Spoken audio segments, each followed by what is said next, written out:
bicara tentang menjadi sesama manusia, sebenarnya kita diajak belajar dari apa yang berulang kali dalam kehidupan kita telah kita pelajari bersama, yaitu kisah tentang orang Samaria yang murah hati. Namun sebelum kita masuk pada kisah itu, saudara-saudara, kalau kita memperhatikan percakapan Tuhan Yesus dengan seorang ahli Taurat, di sana diungkapkan tentang apa yang paling penting yang perlu diperhatikan oleh umat Tuhan di tengah kehidupan ini. Ketika Tuhan Yesus ditanya seperti itu oleh ahli Taurat itu, maka dia menyampaikan apa yang tertulis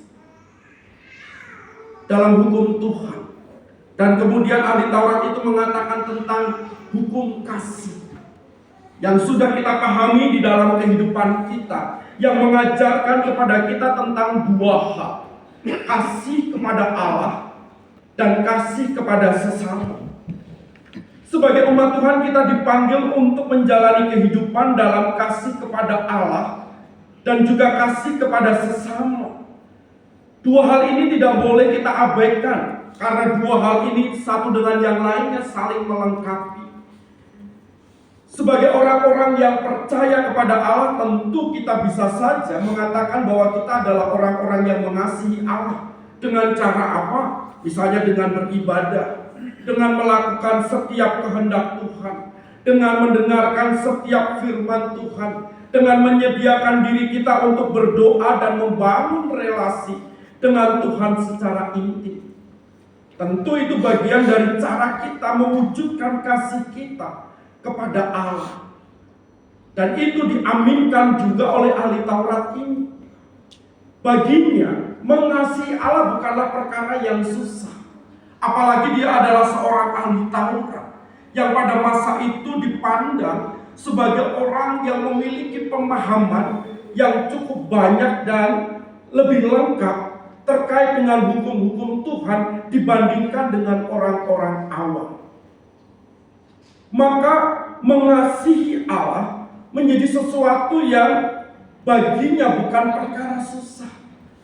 Terbukti dari bagaimana ia sebagai bagian dari ahli Taurat memberlakukan dengan begitu detail apa yang menjadi hukum Tuhan dalam hidup mereka.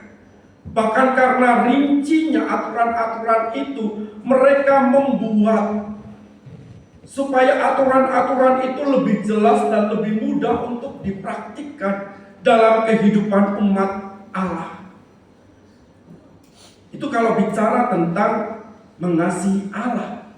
Tetapi ketika bicara tentang mengasihi sesama, maka menjadi menarik. Sebab ia bertanya kepada Yesus, siapakah sesamaku manusia?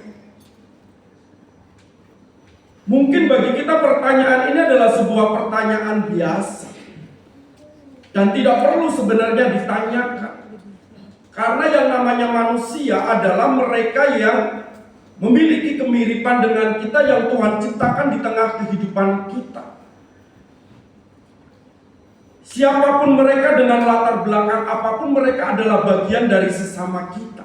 Itu kalau dalam pemahaman kita sekarang. Tetapi tidak demikian dengan pemahaman ahli-ahli Taurat pada masa itu. Sebab mereka memiliki pemahaman bahwa sesama manusia itu adalah orang-orang yang berasal dari kelompok yang sama dengan mereka, yang sebangsa dengan mereka. Sesama manusia adalah mereka yang memiliki iman yang sama dengan mereka, yang disebut sebagai bangsa pilihan, umat Israel. Sebab itu bagi mereka orang lain di luar Israel bukanlah orang yang layak disebut sesama. Sebab bergaul dengan mereka berarti menajiskan hidup. Bergaul dengan mereka berarti mengotori hidup. Termasuk kepada orang Samaria. Yang dalam sejarah Israel, sebenarnya Samaria ini adalah bagian dari orang Israel sendiri. Pada waktu dulu Israel itu menjadi satu, tetapi terpecah menjadi dua kelompok, yaitu Israel Utara dan Israel Selatan. Lalu terjadi perselisihan di antara mereka yang tidak kemudian bisa diperdamaikan. Maka di antara mereka permusuhan itu terus berlanjut hingga zaman Yesus. Maka bagi orang-orang Israel, Samaria itu adalah kelompok orang najis. Gak layak bergaul dengan orang Samaria. Gak baik untuk hidup kita kalau kita bersama dengan orang Samaria. Sebab itulah orang Samaria dianggap sebagai bukan sesama mereka. Sebab itulah kalau saudara nanti memperhatikan, bagi ahli Taurat menyebut kata Samaria saja terlalu berat untuk dia. Karena sebegitu buruknya pemahaman dan pandangan mereka terhadap kelompok ini, yang sebenarnya awalnya adalah bagian dari saudara mereka. Maka ketika ia mempertanyakan kepada Yesus, siapakah sesamaku manusia, yang ia harapkan adalah Yesus mengafirmasi pemahaman mereka selama ini, bahwa yang disebut dengan sesama itu adalah orang yang sebangsa dengan engkau, yang seiman dengan engkau, yang sejalan dengan engkau, yang sepaham dengan engkau. Tetapi alih-alih menjawab itu, justru Yesus memberikan sebuah perumpamaan untuk ahli Taurat itu menilai sendiri siapa sesungguhnya sesama bagi orang lain. Dan disitulah cerita tentang orang Samaria yang murah hati dikisahkan oleh Tuhan. Dan menariknya dalam kisah itu, saudara, ditonjolkan 3 tokoh yang berbeda yang menjumpai orang yang lagi mengalami kemalangan dalam hidupnya. Yaitu yang pertama adalah imam. Imam itu datang dan ia melihat ada orang yang sedang mengalami kemalangan di tengah jalan. Dia dalam kondisi setengah mati. Artinya setengah mati ini kalau dalam bahasa yang lebih vulgar, sekarat begitu ya. Mati atau tidak perlu dipastikan kebenarannya. Dan imam itu melihat. Dan imam adalah simbol kelompok masyarakat yang secara sosial budaya terhormat. Karena imam adalah representasi dari orang-orang yang memiliki spiritualitas yang dipandang baik oleh masyarakat. Tapi apa yang terjadi dengan imam? Ternyata imam itu hanya melewatinya dari seberang jalan. Kenapa? Tentu ada banyak alasan. Bisa saja imam itu merasa akan sangat tidak baik kalau dia menajiskan dirinya dengan mendatangi orang itu. Kalau orang itu sudah mati dan dia terlanjur menyentuh orang itu, maka dia dianggap sebagai orang yang sudah tidak kudus lagi. Sebab bagi lingkungan orang Israel, menyentuh orang mati yang bukan anggota keluarganya itu adalah bagian dari menajiskan diri. Maka kalau dia harus beribadah, dia harus menguduskan dirinya dulu. Dan bisa jadi alasan imam adalah itu. Tapi lepas dari alasannya apapun, Yesus mau menunjukkan kepada ahli Taurat itu bahwa orang sekelas imam yang dipandang memiliki spiritualitas yang baik pun ternyata ketika ketemu dengan orang lain yang sedang memiliki kemalangan belum tentu menunjukkan sikap menjadi sesama bagi orang malang itu. Jadi bukan soal status sosialnya. Bukan berarti kalau orang sudah jadi pendeta, sudah jadi imam, maka dengan sendirinya dia akan memperlakukan sesamanya sebagai manusia seutuhnya. Lalu datanglah yang kedua, orang Lewi.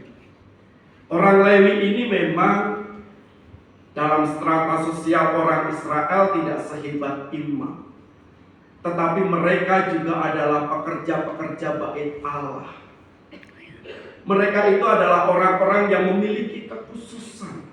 di dalam lingkungan orang Israel. Tapi toh perlakuannya sama. Nggak sedikit pun ada tindakan yang dilakukannya terhadap orang yang sedang setengah mati di pinggir jalan. Entah apa alasannya. Mungkin karena dia sedang dikejar kesibukannya, atau dia sedang terfokus dengan pekerjaannya, tanggung jawabnya. Tetapi dikatakan di situ, walaupun dia lewat, tapi dia tidak memperhatikan orang itu dengan serius, hanya melewatinya saja. Dan yang ketiga, orang yang oleh kelompok Israel disebut sebagai bangsa najis, yaitu orang Samaria, yang pada waktu itu sedang ada dalam perjalanan dan melewati jalan itu, lalu melihat orang itu. Dikatakan di sana, saudara, maka dia kemudian melakukan tindakan oleh karena terdorong belas kasihan terhadap orang itu. Pertama-tama dia melakukan tindakan pertolongan awal untuk mereka yang terluka dengan membersihkan luka itu dan mensterilkannya dengan alkohol. Air anggur digunakan karena kandungan alkoholnya ada untuk mensterilkan luka itu. Dan sesudah itu dia bawa si orang yang sedang setengah mati itu dengan keledainya menuju ke tempat penginapan, dan hari itu dia merawatnya. Keesokan hari ketika dia mau pergi, dia tinggalkan kepada pemilik penginapan sebuah jaminan berupa uang 2 dinar. Dengan perkataan, jika kau belanjakan lebih dari ini untuk mengurus orang itu, nanti sekembalinya aku bayar semua. Dan ketika selesai menceritakan itu, maka kemudian Yesus melemparkan pertanyaan kepada ahli Taurat itu. Menurut kamu, siapakah sesama bagi orang yang sedang mengalami kemalangan itu? Dan ahli Taurat itu mengatakan, bukan dengan sebutan orang Samaria, tetapi dia mengatakan orang yang memiliki dan menunjukkan belas kasihan kepadanya. Jadi siapa yang menjadi sesama manusia bagi orang lain? Mereka adalah orang-orang yang di dalam kehidupan ini menunjukkan belas kasihannya kepada orang lain yang sedang mengalami kemalangan di tengah kehidupannya. Mereka yang peduli terhadap orang lain yang ada di sekitarnya, apapun latar belakang orang itu. Ketika orang itu ada dalam kondisi darurat dan butuh pertolongan, mereka yang tidak hanya membatasi kasihnya kepada orang-orang yang seiman dengannya, mereka yang tidak hanya membatasi kasihnya kepada orang-orang yang sebangsa dengannya, tetapi orang yang berbelas kasihan kepada setiap pribadi yang sedang mengalami kemalangan. Itulah sesama manusia bagi orang yang malang itu. Dan Yesus merespon itu dengan pernyataan, jawabmu itu benar.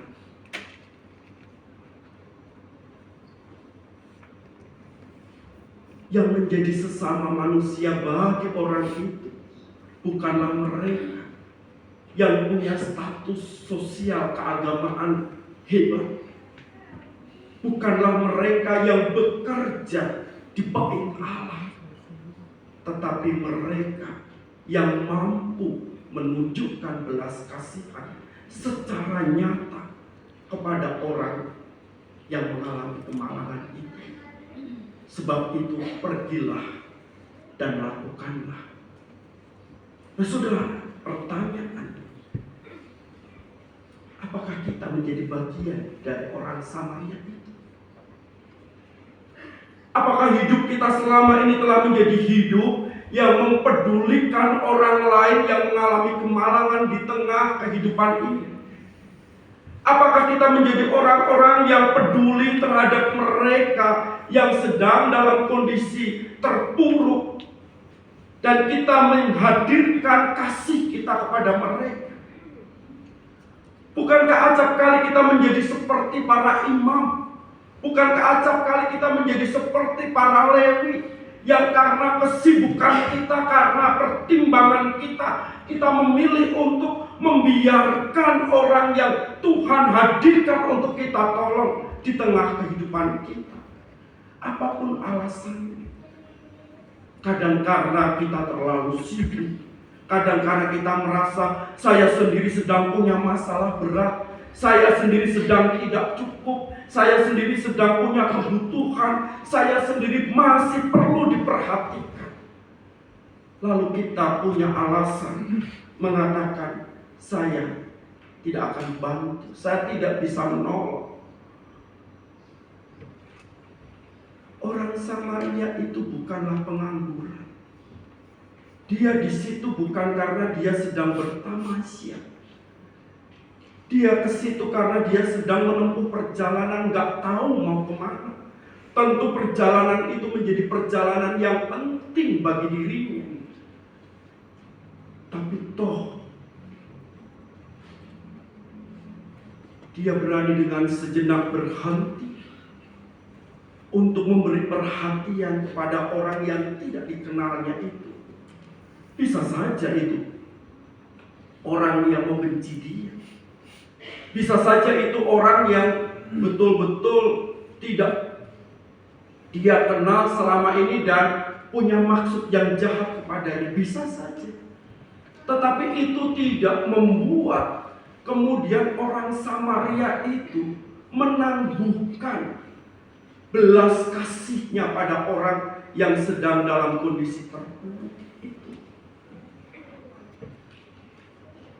Tapi bukankah acap kali kita menjadikan alasan-alasan yang seperti itu menjadi pertimbangan kita? Pak, kalau nolong orang jatuh di jalan, nanti jangan-jangan saya yang repot. Malah saya disangkut pautkan, dikira yang nabrak. Malah nanti saya harus mengeluarkan banyak uang untuk menolong orang itu. Padahal niatannya baik, tapi bisa dimanfaatkan oleh mereka. Betul. Semua kemungkinan itu ada. Tetapi persoalannya, apakah karena kemungkinan-kemungkinan itu lalu kita mengabaikan kesempatan yang Tuhan hadirkan untuk kita menjadi sesama bagi manusia yang lain? Coba kalau kita ada dalam posisi dia dan kita betul-betul butuh pertolongan orang lain, apakah kita akan bisa memahami kalau orang nggak nolong kita karena kecurigaan mereka? Apakah kita bisa memaklumi kalau kemudian kita mati karena orang enggan menolong kita sebab ia punya pemikiran-pemikiran yang lain? Kan kita akan mengatakan, kok tega banget sih melihat orang sesekarat itu masih punya pikiran buruk, gak segera ditolong. Nah, kalau untuk diri kita saja kita butuh untuk segera ditolong, maka mereka yang seperti itu juga butuh untuk ditolong. Memang tidak mudah, tapi bukan berarti tidak bisa. Persoalannya tinggal apakah kita punya belas kasihan dan kemauan untuk mewujudkan belas kasih kita itu lewat tindakan nyata kita kepada orang-orang yang demikian. Lepas dari orang itu kita kenal atau tidak, lepas dari orang itu nantinya memanfaatkan kita atau tidak, lepas dari nantinya kita harus mengeluarkan banyak uang atau tidak, apakah kita punya kemauan itu? Saudara, menutup perenungan ini saya mau bersaksi. Sebelum saya mutasi ke GKI Serpong, saya melayani sebuah jemaat kecil. jauh lebih kecil dari GKI Karawaci, di sebuah kota kecil yang namanya Sragen, timur kota Solo. Bukan di tengah kota Solo, tetapi di timur kota Solo sejauh 35 km. Masyarakatnya sederhana.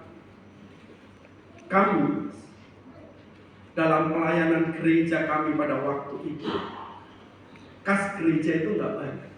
Kas gereja itu tiap bulan cuma 3 juta. Itu untuk operasional, hidupin JKH pendeta, bayar karyawan koster, TU gereja, dan biaya program. Jangan bayangkan persembahan kami seperti persembahan Karawaci. Satu bulan kami hanya terima antara 10 sampai 12 juta dalam 4 hari minggu. Bisa 12 juta kalau minggunya 5. Kalau minggunya 4, ya dalam doa, kadang kami berdoa, cukupkan Tuhan, dan cukup. 12 juta untuk bayar pendeta, untuk biaya program, untuk listrik, untuk air. Sehingga kas kami nggak banyak, 3 juta. Dan jumlah jemaatnya nggak banyak. Rata-rata ibadah minggu 2 kali ibadah pagi dan sore sampai 80 orang. Sehingga tiap minggu itu bisa hafal tuh, jemaat itu duduknya di mana dan siapa gitu ya. Karena sedikit. Pagi 50 orang, sore paling banyak 20 sampai 30 orang, rata-rata segitu. Nah, ada satu hal menarik. Karena tidak banyaknya anggota jemaat dan pola duduknya tidak berubah tiap minggu. Jadi kalau Bapak Ibu tiap minggu nggak berubah pola duduknya, keluarga A di sini, keluarga B di situ gitu, pendeta itu hafal dari mimbar gitu. Nah, saya juga begitu. Sore itu ada, selalu tiap minggu ada yang namanya seorang ibu, yang karena sudah kemudian lama kami kenal, dia namanya Ibu Wagina. Duduknya itu di pojok, dan dia selalu ibadah sore, gak pernah dia ibadah pagi. Karena apa? Dia bekerja di pasar sebagai tenaga pocokan, tenaga serabutan untuk bantu toko-toko kain. Kalau seandainya karyawannya pas nggak masuk, maka dia dimintain tolong. Dan itu biasanya buka pagi sampai sore, sehingga dia ibadah itu selalu sore, nggak pagi. Dan kalau ke gereja, karena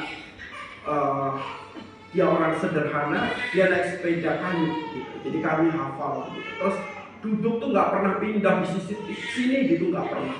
Pasti duduk di ujung pojok sana, karena dia mesti datang 45 menit sebelum ibadah dimulai dan menempati posisi itu.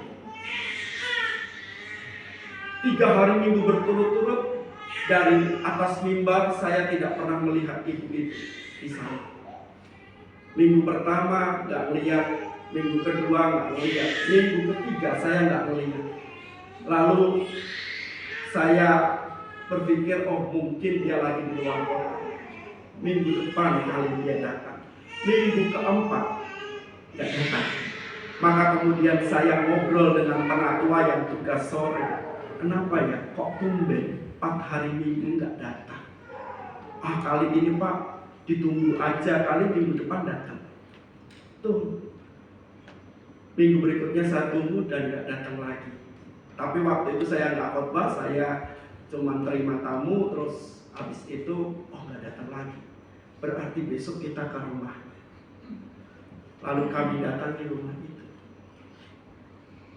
Lalu saya tanya ke tetangga, karena dia kontrak, dia bukan rumah sendiri, dia kontrak satu rumah petak begitu, yang kamar, ruang tamu dan dapur itu jadi hanya dengan sekat-sekat begitu ya, bukan rumah besar gitu, satu kamar tapi lorong panjang begitu disekat-sekat. Nah, kami tanya ke teman-teman kontrakannya, Ibu Wagina apa pergi ke luar kota ya? Kok beberapa hari kami nggak pernah lihat. Beberapa hari yang lalu kelihatan kok Pak. Tapi nggak tahu, memang setelah itu saya nggak pernah ketemu. Terus akhirnya kita ngobrol dengan pemilik kos, tanya-tanya, dan pemilik kos bilang, oh dia nggak punya saudara. Kalau pergi ke luar kota biasanya cuman ke Solo dan itu sudah balik, nggak pernah nginep kemana-mana karena dia di sini sendirian. Dia sebatang kara dan karena itu dia kontrak di tempat kami. Tapi kok udah lama ya nggak ke gereja, saya bilang. Sudah hampir sebulan lebih karena sudah 5 minggu. Kapan hari itu kelihatan, tapi memang udah beberapa hari terakhir ini kok nggak kelihatan. Terus akhirnya lampu depan itu nyala, saudara. Saya mengusulkan boleh nggak kalau tempat itu didobrak, buka paksa. Siapa tahu kalau ada apa-apa di dalam. Tapi kalau enggak ya nanti dikembalikan lagi. Lalu akhirnya undang RT, undang RW karena mau bongkar pintu paksa begitu ya, supaya tidak jadi masalah. Dibongkarlah. Singkat cerita, ibu itu ada di dalam kamar dalam kondisi sudah sangat lemas karena ternyata dia kena serangan jantung, tapi untung nggak meninggal. Nggak tahu kapan serangan itu ada, tapi dia sudah nggak berdaya menjawab panggilan orang, sudah nggak bisa, suaranya sudah sangat lirih. Akhirnya tapi dia masih bernafas waktu itu, lalu kita dengan cepat-cepat udah bawa aja ke rumah sakit. Pokoknya kasih pertolongan pertama, bawa ke rumah sakit. Dan kemudian oleh dokter ditangani, dokter piket, lalu dibilang ini harus dirawat di ICU karena kondisinya kritis. Jadi mesti mendapatkan penanganan serius. Saudara, waktu itu belum ada BPJS. Lalu harus ada yang tanda tangan. Karena memasukkan orang ke rumah sakit kan mesti ada yang bertanggung jawab. Saya tanda tangan aja. Karena memang saya dan seorang penatua yang membawa itu bersama dengan pemilik kontrakannya, kita tanda tangan. Saya yang tanda tangan mewakili keluarga. Berjalannya waktu 3 hari belum pindah dari ICU. 7 hari belum pindah. Mulailah saya panik. Terus berapa biayanya? Saya tanya ke rumah sakit. Ini belum boleh ya dipindahkan ke ruang perawatan biasa. Belum dapat rekomendasi dari dokter, kami tidak mengizinkan. Terus biayanya sudah berapa? Tanya aja ke admin, kemudian kita tanya. Sudah 11 juta, saudara. Kas kami sebagai gereja sebulan cuma 3 juta. Ini sudah 11 juta. Maka kemudian saya dan penatua yang kemarin ngajak itu ngobrol, ini rasanya kita perlu untuk bicarain kelanjutannya bagaimana. Kita mesti adakan persidangan majelis jemaat untuk membicarakan hal ini. Karena ini sudah 3 kali kemampuan kita. Maka kemudian saudara, kita rapat majelis ini. Wah, debatnya luar biasa. Dikeluarkan aja karena kita nggak punya uang. Lalu ada yang bilang kalau dikeluarkan terus nanti mati siapa yang bertanggung jawab, pemakaman juga mahal. Wah, ributnya luar biasa, pertimbangannya banyak. Dan pada waktu itu memang di saat situasinya tidak ada pilihan, saya cuma bilang begini saudara kepada teman-teman penatua. Jikalau ini memang rencana Tuhan, entah dari mana pasti Tuhan punya jalannya. Saya tidak tahu. Memang kita punya 3 juta. Tapi tidak mungkin juga 3 juta itu kita masukkan di situ. Lalu bagaimana dengan kos nanti gaji? Bagaimana dengan TU gereja nanti bayarannya? Tapi kalau ini memang rencana Tuhan dan kita dipakai untuk itu, pasti ada jalan. Oke, mulai minggu depan kita wartakan. Mari kita buat gerakan 1000 untuk ibu Bagina. Diwartakan. Hari Minggu diwartakan. Dan hari Minggu itu ya belum selisih banyak karena itu belum jauh dari waktu kami rapat. Kita sampaikan kebutuhannya sudah sampai sekian. Dan kemudian saya dalam khotbah menyampaikan untuk kita bergerak bersama. Dari 11 lebih karena kami belum cek gitu ya. Terakhir 11 juta. Tapi mungkin sekarang sudah bertambah karena sudah berganti hari. Kita belum cek lagi, mungkin nanti tiap Senin kita akan cek. Dan minggu itu saya selesai khotbah pagi sore, terkumpul dana saudara berapa? 80 juta. 80 juta. 80 ribu. Kan 1000 ya. 80 ribu. Jadi Anda bisa bayangkan anggota jemaat GKI Serpong itu secara finansial kayak apa? Ya. Sekali cuma 80 ribu. Kebutuhannya 11 juta saudara.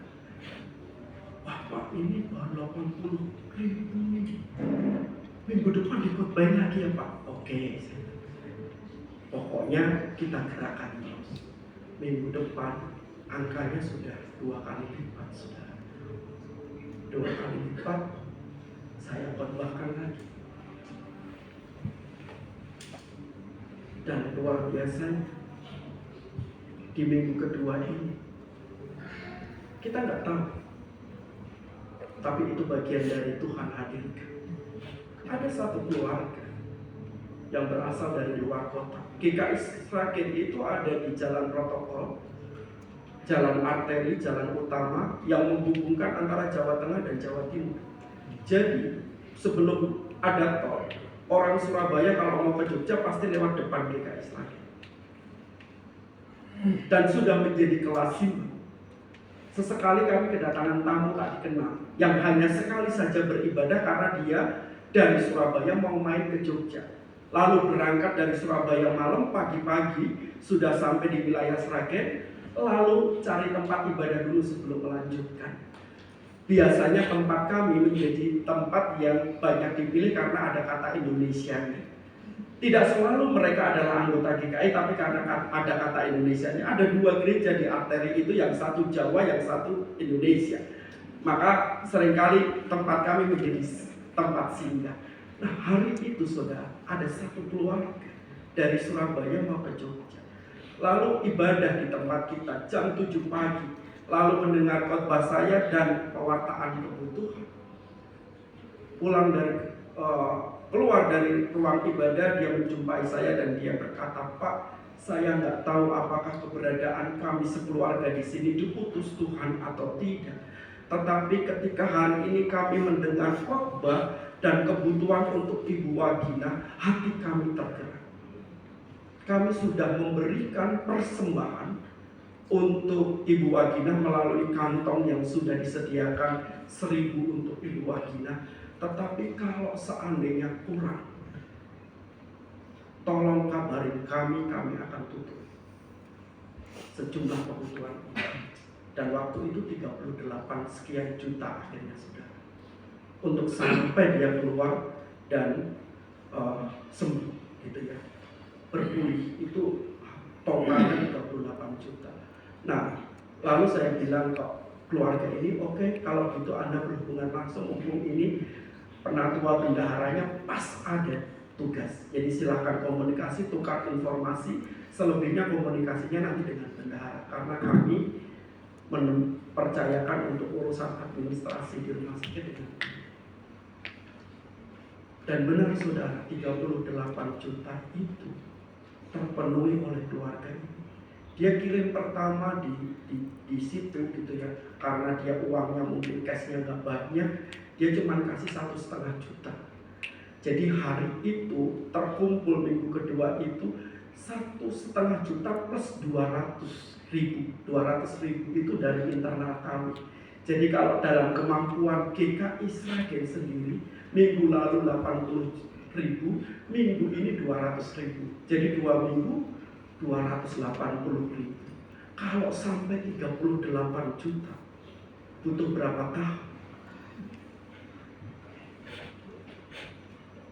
Gak sanggup. Tapi karena Tuhan, terjadilah sebagaimana Tuhan mau. Apa yang saya mau katakan dengan kisah ini? Kadang kita terlalu mengukur kemampuan kita. Ketika kita mau berbelas kasih pada orang, kita merasa saya nggak bisa karena kemampuan saya terbatas. Kita lupa bahwa kita punya Allah yang bisa menyempurnakan apa yang kita lakukan dalam kehidupan kita. Orang Samaria ini hanya meninggalkan 2 dinar. Tetapi di tangan Tuhan 2 dinar itu sudah sangat cukup untuk menolong orang yang mengalami kelemahan itu. Kepada kami dipercayakan pengelolaan dana yang gak besar pada waktu itu. Tetapi itu sudah cukup untuk kami menyelamatkan 1 nyawa yang nilainya 38 juta saat itu. Bukan karena kekuatan kami, bukan karena kehebatan kami, tetapi karena Tuhan bekerja melalui kami untuk menyapa orang yang sedang membutuhkan pertolongan itu. Coba kalau waktu itu kami menutup diri dengan mengatakan, aduh kami hanya bisa 3 juta, sekarang sudah 11 juta, sudahlah sekarang dikeluarkan saja dari rumah sakit, pelayanan paliatif aja. Akankah dia selamat? Akankah dia sembuh? Tidak. Justru dalam keberimanan kita, kalau kita menyadari bahwa Tuhan memanggil kita untuk menjadikan orang lain sebagai sesama kita, maka pastilah kalau orang itu diutus Tuhan untuk menemui kita, ada rencana Tuhan di balik itu.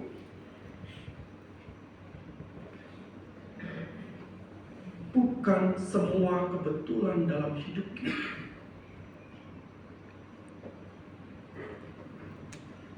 Tapi Tuhan yang mau bekerja bersama dengan kita. Persoalannya, Anda percaya nggak? Anda mau nggak dipakai Tuhan? Dengan segala keterbatasan yang Anda punya, dengan segala kelemahan yang Anda punya, Tuhan tahu kemampuan kita. Kalau Tuhan hadirkan kebutuhan yang lebih besar dari kemampuan kita, pasti Dia punya cara untuk bagaimana kemudian hal itu bisa terpenuhi menurut rencananya. Yang dibutuhkan adalah keterbukaan kita. Karena itu saudara, kalau ada orang lain yang diputus dan dikirim Tuhan untuk datang dan hadir dalam hidupmu, dan orang itu sedang punya kebutuhan untuk ditolong, tolonglah mereka dengan segala kemampuan yang engkau punya. Sekecil apapun bentuk pertolonganmu, itu akan disempurnakan Tuhan dengan cara. Jangan pernah tutup hati seperti para imam menutup hati, seperti orang Lewi yang karena kesibukannya berlalu begitu saja. Tapi jadilah seperti Samaria yang walaupun hanya punya sedikit, tapi dia mau untuk melakukan. Karena sesungguhnya orang-orang seperti inilah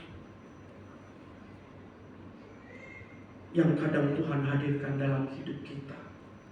Dan mereka adalah sesama kita yang perlu kita rengkuh dan kita tolong. Bergeraklah, tunjukkan belas kasihan dengan tindakan kasih yang nyata sesuai dengan kemampuanmu. Tuhanlah yang akan mencukupkan dia. Tuhanlah yang akan menyempurnakan segala yang kita mulai dari hati yang diwarnai dengan kasih.